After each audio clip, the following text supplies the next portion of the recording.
Good morning दोस्तों, welcome back. मैं लगभग आज 3 महीने बाद आपके समक्ष आ रहा हूँ।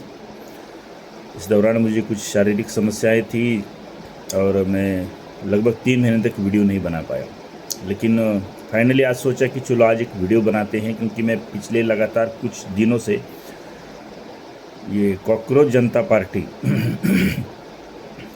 आपने इसके बारे में काफ़ी सुना होगा न्यूज़ चैनलों पर और सोशल मीडिया पर भी। तो इनकी नौटंकी देखकर मुझे लगा कि मुझे ये वीडियो बना लेना चाहिए।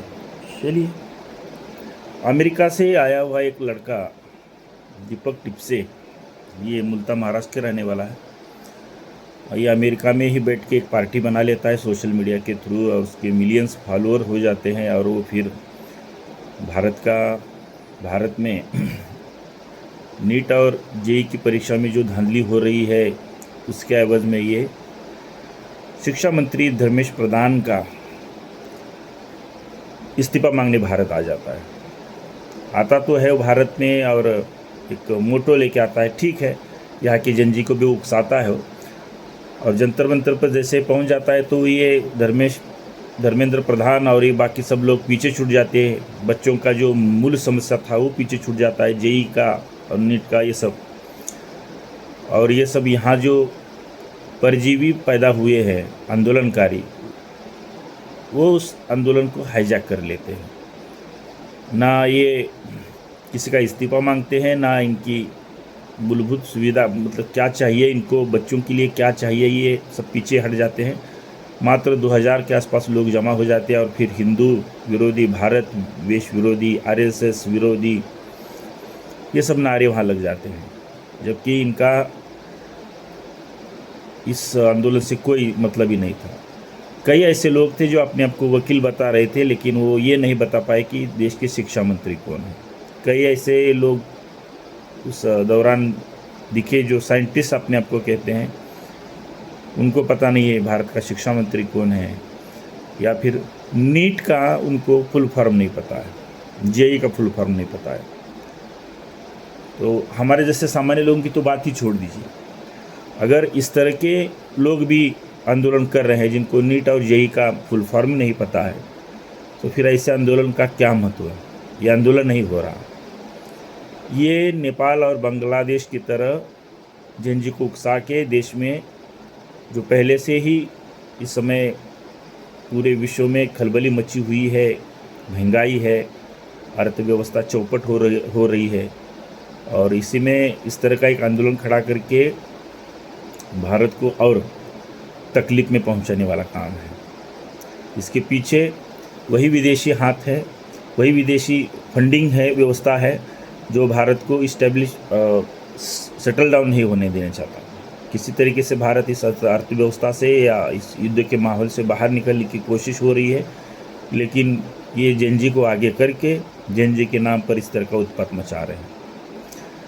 दोस्तों, नीट का मतलब होता है national eligibility cum entrance test. 99% लोग नहीं बता पाए नीट का मतलब क्या होता है, और जेई का मतलब होता है जॉइंट एंट्रेंस टेस्ट, ये भी नहीं बता पाए। अब बताइए आप कि अगर इस तरह के लोग वहाँ पर है जो इन छात्रों को आगे करके अगर अपरा तपरी का माहौल बनाना चाहते हैं देश में, तो इनको क्या कहा जाए? कोई बंदा विदेश में बैठ के सोशल मीडिया के थ्रू अगर आपके माइंड से खेलता है और वो चाहता है कि अरविंद केजरीवाल जैसी फिर से एक पार्टी बने जो केवल आंदोलन के भरोसे पर सत्ता में आई और उसके बाद सत्ता में आके किस तरीके से बंदरबाट चलाई उन्होंने, किस तरीके से महल बनाए, किस तरीके से पैसा कमाया, इनकी अगर फंडिंग की सोर्सेस को देख लिया जाए तो ये यूरोपियन कंट्रियों से इनकी फंडिंग होती है। इसके पीछे आम आदमी पार्टी के जो कुछ पुराने फंडर्स जो फंड अवेलेबल करवाते थे वो लोग भी हैं।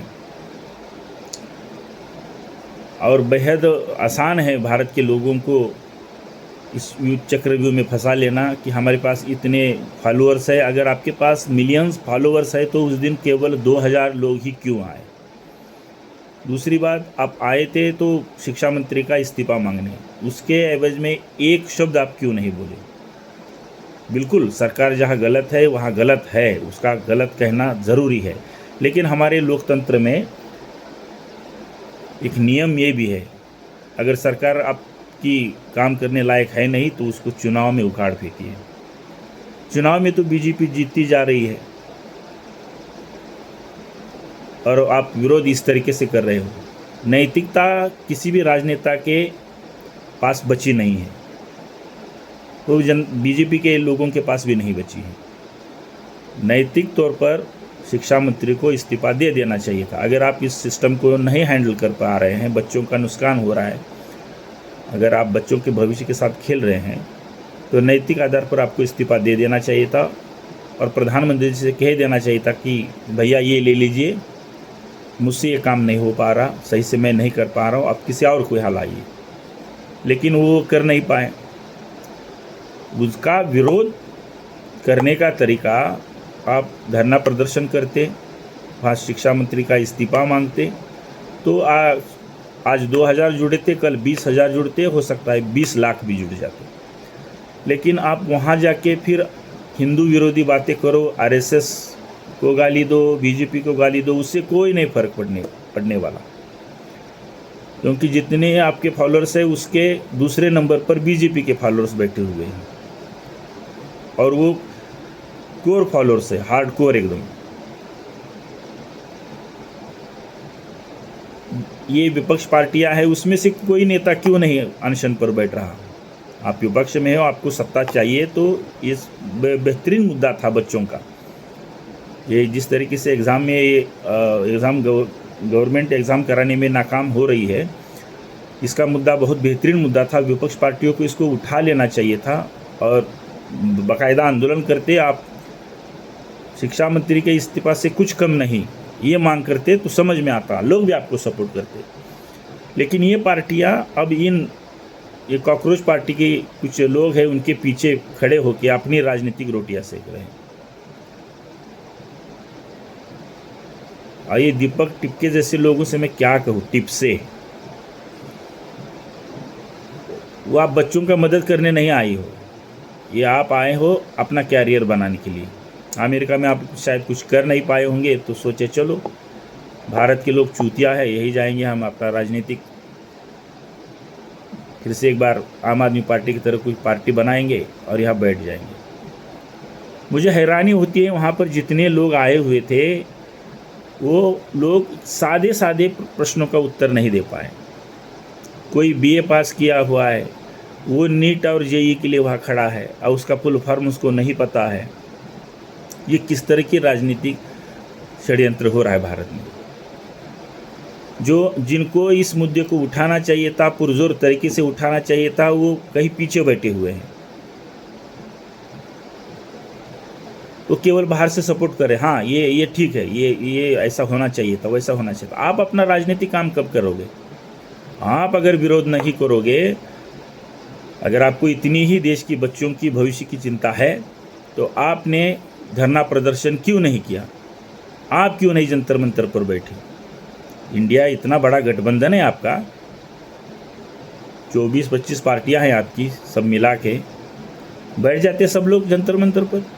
10 दिन बैठते, 15 दिन बैठते, धीरे धीरे जनता भी आपके पीछे खड़ी हो जाती और धर्मेश प्रधान को इस्तीफा देना पड़ता। लेकिन आपको तो हमेशा की तरह दूसरे के कंधे पर बंदूक रख के चलानी है और इस तरह के फिर ये फेल नैरेटिव आप फैलाओगे देश में, इसका कोई मतलब नहीं है। ये कॉकरोच वॉकरोच वैसे ही चले जाएंगे। धन्यवाद दोस्तों, बहुत दिन के बाद मैं आपसे मिला। अब मैं शायद यहाँ से लगातार वीडियो आपके लिए बनाता रहूँगा। नमस्कार।